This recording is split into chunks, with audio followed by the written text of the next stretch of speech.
He was a man who owned the entire city. Yet he never realized the one thing he couldn't live without was sitting right outside his office. When a velvet box from a mysterious stranger appeared on his assistant's desk, the ruthless boss discovered a terrifying truth. She was already his. Lorenzo Moretti stood before the floor-to-ceiling windows of his 60-story penthouse office, the glittering skyline of Chicago sprawling out beneath him like a scattered pile of diamonds on dark velvet. At 34, Lorenzo was the undisputed head of the Moretti syndicate. To the public, he was the fiercely private CEO of Moretti Holdings, a real estate and logistics empire. To the underworld, he was the judge, jury, and executioner of the Midwest's most lucrative and violent territories. He was a man composed of cold calculation and ruthless ambition. Nothing escaped his notice. No one survived his wrath. Yet for all his power, the true machinery of his life was run by a woman who currently sat 20 feet away, separated only by a wall of frosted glass. Olivia Stanton. For 5 years, Olivia had been his executive assistant. That title, however, was a gross understatement. She was his confidant, his gatekeeper, and his shadow. When Lorenzo needed a city councilman bribed without leaving a paper trail, Olivia handled it. When a shipment of illegal firearms needed to be seamlessly blended into the manifest of a commercial freightliner at the port of Chicago, Olivia forged the documents with chilling perfection. She knew where the bodies were buried, both figuratively and literally, and she navigated his blood-soaked world with the calm poise of a seasoned diplomat. Lorenzo turned away from the window, his dark eyes settling on the frosted glass. He could see her silhouette. She was already at her desk, typing away with a rhythmic, unyielding pace. It was 6 a.m. She always beat him to the office, ensuring his espresso was exactly 180 degrees Fahrenheit, and his daily briefing was neatly arranged on his mahogany desk. He walked out of his office, pushing the heavy glass door open. The outer office smelled faintly of her signature scent, something expensive, floral but sharp, like jasmine mixed with cold steel. "Morning, Mr. Moretti," Olivia said, without looking up from her dual monitors. She was dressed in a tailored charcoal blazer and a crisp white silk blouse, her dark hair pulled back into a severe, flawless chignon. Her face was striking, high cheekbones, piercing hazel eyes, and a mouth that rarely smiled but commanded absolute authority. "The Romano meeting," Lorenzo stated, his voice a low, gravelly baritone that usually made men twice his size flinch. "Moved to 2 o'clock, Olivia replied instantly, her fingers flying across the keyboard. "Victor Romano tried to push it to a neutral location. I politely declined on your behalf and informed his people that if he wants the union contracts for the Southside docks, he comes to our boardroom. He confirmed 10 minutes ago. I've also prepared the financial dossiers on his offshore accounts in the Caymans. If he tries to leverage the recent federal heat on our shipping lanes, you have the proof that he's been skimming from his own capos." Lorenzo stared at her, a strange, heavy silence settling between them. Any other underboss or associate would have demanded praise for such a brilliant, aggressive maneuver. Olivia just reached for her coffee cup, taking a slow sip. "Good," Lorenzo said simply. It was the highest compliment he ever gave. "Also," Olivia added, finally glancing up, her hazel eyes meeting his dark ones, "your mother called. Again. She wants to know if you are attending the gala at the Art Museum this Saturday. I took the liberty of sending her a bouquet of white lilies and told her you were tied up with the zoning board." "Thank you, Olivia." He retreated into his office, the door clicking shut behind him. Sitting at his desk, Lorenzo felt a strange, fleeting realization brush against the edges of his consciousness. Olivia was the only constant in a life built on volatility. Women came and went in his personal life. Supermodels, heiresses, actresses, all of them drawn to his wealth and danger, and all of them dismissed when they became too demanding or too curious. But Olivia was always there. She was his anchor. He didn't view her as a woman. He viewed her as an extension of his own mind. She belonged to the empire. She belonged to him. Later that afternoon, the meeting with Victor Romano proved exactly why she was indispensable.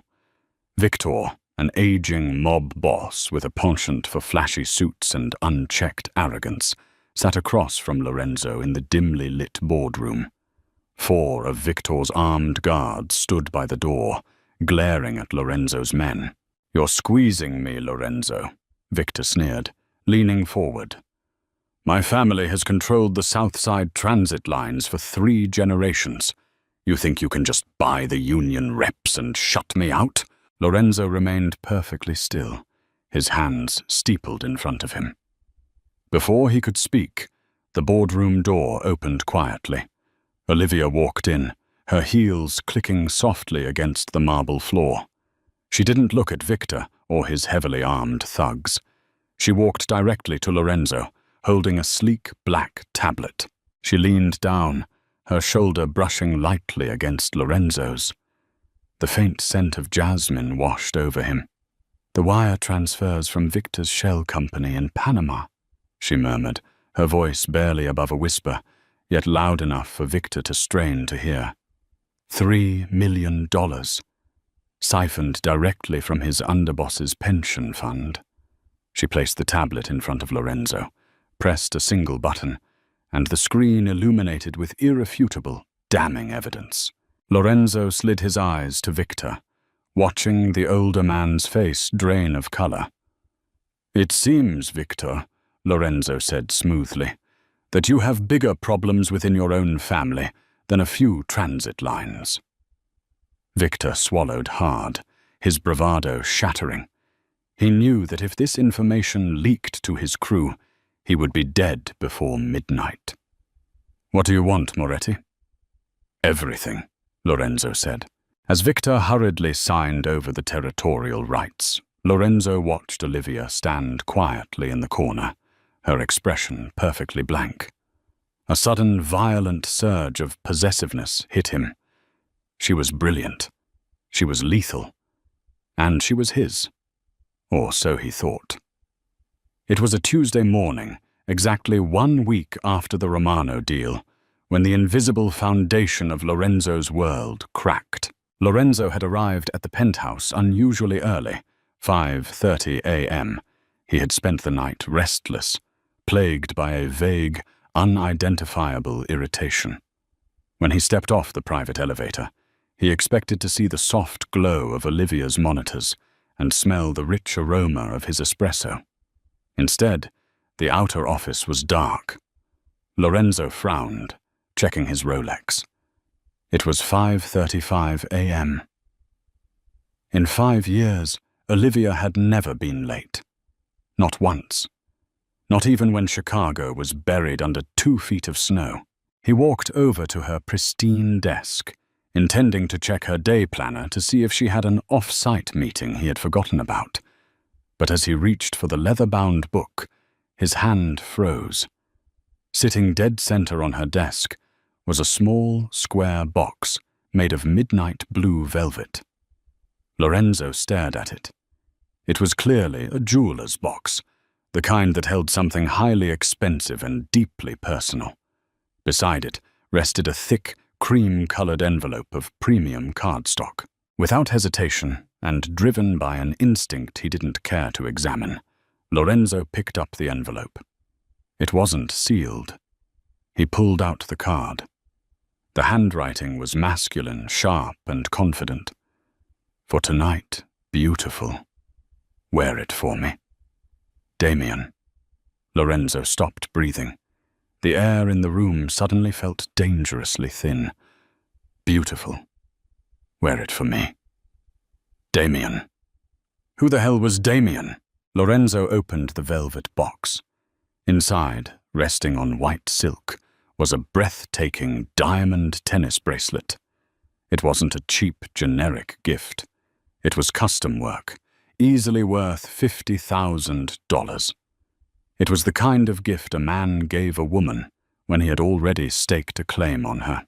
A dark, burning sensation coiled in Lorenzo's chest. It was a vicious, blinding jealousy, so intense and unexpected that it actually made him dizzy. He slammed the box shut, the snap echoing loudly in the quiet office. Olivia had a life outside of this office. She had a man who called her beautiful, a man who bought her diamonds. Why had she never mentioned him? Why didn't Lorenzo know about this? He knew everything about everyone in his orbit. He knew his Carpos's mistresses, his rivals' weaknesses, the exact balance of his politicians' bank accounts. Yet the woman who sat 20 feet away from him, the woman who handled his most dangerous secrets, had a mysterious lover who was wealthy enough to drop 50 grand on a Tuesday morning gift. At 6:15 a.m., the elevator doors chimed. Lorenzo was standing by her desk when she walked in. Olivia stopped dead in her tracks, her eyes widening slightly at the sight of him holding the velvet box. She was dressed differently today. Gone was the severe charcoal blazer. She wore a deep burgundy dress that hugged her curves in a way he had never seen before, and her hair was down, falling in dark, soft waves around her shoulders. She looked stunning. She looked like a woman who was going on a very important date. The burning in Lorenzo's chest flared into a raging fire. "Mr. Moretti," Olivia said, her voice steady, though he noticed a slight hesitation. "You're in early." "And you are late," Lorenzo replied, his voice dangerously soft. He held up the velvet box. "Care to explain this?" Olivia's spine stiffened. She walked toward him, her heels sinking into the plush carpet, and calmly took the box from his hand. Their fingers brushed, and Lorenzo felt a jolt of electricity shoot up his arm. "It's a personal item, sir," she said, slipping the box into her designer tote bag. "It was delivered by courier this morning. The front desk security brought it up." "Damien." Lorenzo tested the name on his tongue. It tasted like poison. "Who is he?" Olivia's hazel eyes flashed with a rare hint of defiance. "As I said, Mr. Moretti, it is personal. It does not interfere with my duties to you or the syndicate. Everything you do is my business, Olivia." Lorenzo stepped closer, his towering frame casting a shadow over her. The scent of her jasmine perfume was intoxicating, but today it was mixed with something else. Anticipation. "You hold the keys to my entire empire. If you are sleeping with someone, I need to know who he is, for security purposes." "Security purposes," Olivia repeated, a faint, almost mocking smile touching her lips. "I assure you, Damien is not a threat to your empire. Now, if you'll excuse me, I need to prepare your 7 a.m. briefing." She turned away, dismissing him. Lorenzo stood there, his jaw clenched so tight his teeth ached. She was lying, or at the very least, she was hiding the truth. He retreated to his office, but he didn't look at the morning reports. Instead, he picked up his encrypted phone and dialed Leo, his head of security. "Leo," Lorenzo barked the second the line connected. "I need a full background workup on a man named Damien. He's somehow connected to Olivia Stanton." There was a pause on the other end. "Olivia." "Boss, with all due respect, Olivia is a ghost outside of work. She goes home to her apartment in Lincoln Park, she reads. She goes to the gym. We've vetted her a dozen times. Vetted her again. Now, find out who Damien is, what he does, and where they are going tonight. Pull street cameras. Check courier manifests. I want everything. You got it, boss. The day dragged on in excruciatingly slow motion. Every time Lorenzo looked through the frosted glass, he saw the burgundy dress. He saw the way she tucked a strand of hair behind her ear. He imagined another man touching that hair. He imagined another man sliding that diamond bracelet onto her delicate wrist. It was driving him insane. He was Lorenzo Moretti. He commanded thousands of men and controlled billions of dollars. But right now, his entire mind was consumed by the image of his assistant in another man's arms. At 4 p.m., Leo called back. "Boss," Leo said, his voice unusually tight. "We got a hit. You're not going to like this." "Tell me," Lorenzo commanded, gripping the edge of his mahogany desk. "The courier who dropped off the package works for a private shell company. We traced the company's financials. The buyer of the bracelet is Damian Costa." Lorenzo's blood ran ice cold. Damian Costa. He knew the name well. Costa wasn't just some wealthy civilian. He was a high-level enforcer and fixer for the Romano family. He was Victor Romano's most lethal weapon, a man known for his brutality and his cunning. "Are you absolutely sure?" Lorenzo asked, his voice dropping to a deadly whisper. "Positive," Leo confirmed. "And there's more. We tapped into the city's private restaurant reservations. Damian Costa has a private dining room booked tonight at 8 p.m. at Laura. Table for 2. Under the name Stanton." Lorenzo hung up the phone. The silence in his office was deafening. His mind raced through the implications. Was Olivia a mole? Had she been leaking information to the Romanos all these years? No. That didn't make sense. She had just handed him the evidence to crush Victor Romano a week ago. Why would she do that if she was sleeping with Romano's top enforcer? Unless Damian Costa was playing his own game. Unless Costa was trying to compromise Olivia, to use her to get to Lorenzo.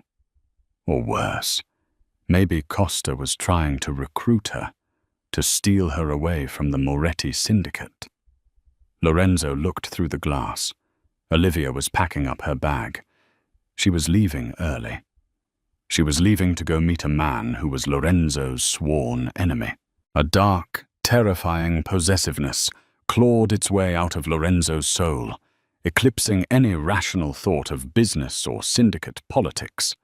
He didn't care about Victor Romano. He didn't care about the union contracts. He only cared about the woman in the burgundy dress. Damian Costa thought he could send her diamonds. Costa thought he could take her to dinner. Costa thought he could touch what belonged to Lorenzo Moretti.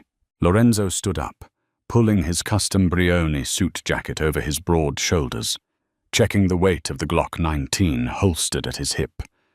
He wasn't going to fire her. He wasn't going to interrogate her. He was going to Laura. And he was going to show Damian Costa exactly what happens when you try to steal from the devil of Chicago. The rain began to fall as Lorenzo's bulletproof Maybach pulled up to the valet stand at Laura, Chicago's most exclusive subterranean restaurant. The establishment was a playground for the city's elite, a place where million-dollar deals were struck over imported truffles and vintage Bordeaux. Lorenzo did not wait for his driver to open the door. He stepped out into the slick, wet night, the cold wind whipping the edge of his tailored coat. His security detail moved to flank him, but Lorenzo raised a single, gloved hand. "Stay outside," he commanded, his voice slicing through the sound of the rain. "Nobody comes in. Nobody comes out." He walked through the heavy mahogany doors of the restaurant. The maitre d', a polished man in a tuxedo, immediately paled. "Mr. Moretti, we were not expecting you this evening." "Damian Costa." "Private room," Lorenzo said. It was not a question. The maitre d' swallowed hard and pointed a trembling finger down the dimly lit, velvet-lined hallway to the right. Lorenzo didn't offer a word of thanks. He moved with the predatory grace of a panther stalking a wounded deer. When he reached the heavy oak double doors of the private dining suite, he did not knock. He planted his leather shoe squarely against the brass lock and kicked. The doors burst open with a violent crack, slamming against the interior walls.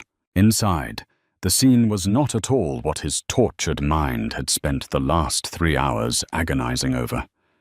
There was no soft candlelight, no romantic music, no quiet, intimate conversation. Olivia was standing on the far side of the massive oak table, her hands planted firmly on the polished wood, her hazel eyes blazing with a cold, unyielding fury. Damien Costa, a heavily built man with a scarred jawline and a cheap imitation of a bespoke suit, was sitting across from her, looking incredibly smug. Between them on the table lay the midnight blue velvet box. It was closed. Both of them snapped their heads toward the door as Lorenzo entered, pulling all the oxygen out of the room with his sheer presence. "Lorenzo," Damien said, his smug smile faltering slightly, though he tried to mask his sudden panic with a slow, arrogant drawl. "To what do we owe this unexpected pleasure?" Lorenzo ignored him completely. His eyes were locked on Olivia. The burgundy dress that had driven him mad all day now looked like armor. She was not a woman on a date. She was a woman at war. "Olivia," Lorenzo said, his voice dangerously even. "Step away from him." Olivia let out a long, slow breath, the tension in her shoulders dropping slightly at the sight of him, though her expression remained guarded. "Mr. Moretti, this is a private matter. I had it completely under control. You are sitting in a room with a rat who answers to Victor Romano," Lorenzo said, stepping further into the room, his hand resting casually near the holster on his hip. "Nothing involving him is a private matter." Damien stood up, kicking his chair back. "Now listen here, Moretti. This has nothing to do with syndicate business. This is about real estate, specifically an estate that belongs to Miss Stanton." Lorenzo stopped. He looked at Olivia, his brows knitting together. "Real estate?" Olivia closed her eyes for a brief second, cursing under her breath. "Damien, shut your mouth," she snapped, her voice cracking like a whip. It was a tone Lorenzo had never heard her use, raw, authoritative, and utterly ruthless. But Damien was too desperate to listen. "You don't know, do you, Lorenzo?" Damien laughed, a harsh, grating sound. "Your perfect little assistant has been holding out on you. She isn't just a secretary. She's the sole surviving heir to the Hawthorne estate." Lorenzo's mind raced. The Hawthorne estate was a ghost story in the Chicago underworld. It belonged to an old Prohibition-era rum-running family who had vanished decades ago. Rumor had it they owned an expansive hidden underground bunker network beneath an abandoned luxury hotel on the North Shore, a subterranean fortress completely off the grid, equipped with forgotten vaults and direct, untraceable subterranean access to the river shipping channels. It was a myth, a fable. "My grandfather," Olivia said quietly, her eyes finally meeting Lorenzo's. "He was the last Hawthorne. He left the property to me in a blind trust before he died. The abandoned hotel, the bunker beneath it, everything. The Romanos found out last week. Because Victor needs a new staging ground to move his product," Lorenzo finished, the pieces instantly snapping into place. Victor had lost the Southside docks to Lorenzo. Now, Victor was desperate for a new logistical hub, and an untraceable Prohibition-era bunker connected to the river was the holy grail of smuggling routes. "Exactly," Damien sneered. "We offered her a fair price. We even sent a $50,000 down payment in good faith. He gestured to the velvet box. But she refused. So I invited her here tonight to explain the severe consequences of holding on to a property she can't protect. Lorenzo's blood turned to liquid nitrogen. The jealousy that had consumed him all day evaporated, replaced instantly by a horrifying, violent realization. Damien hadn't bought the diamond bracelet as a lover. He had sent it as a bribe. And this dinner wasn't a date. It was an ambush. Damien Costa had threatened her. You threatened her, Lorenzo stated. It wasn't a question. Damien puffed out his chest, stepping around the table. I'm just doing business, Moretti. She's a civilian. She needs to understand that she can't stand in the way of... Damien never finished his sentence. Lorenzo moved with terrifying speed. He grabbed a heavy crystal wine decanter from the table and smashed it directly across Damien's jaw. The heavy glass shattered, and Damien collapsed to the floor with a gargled cry, blood instantly pooling on the expensive Persian rug. Lorenzo didn't stop.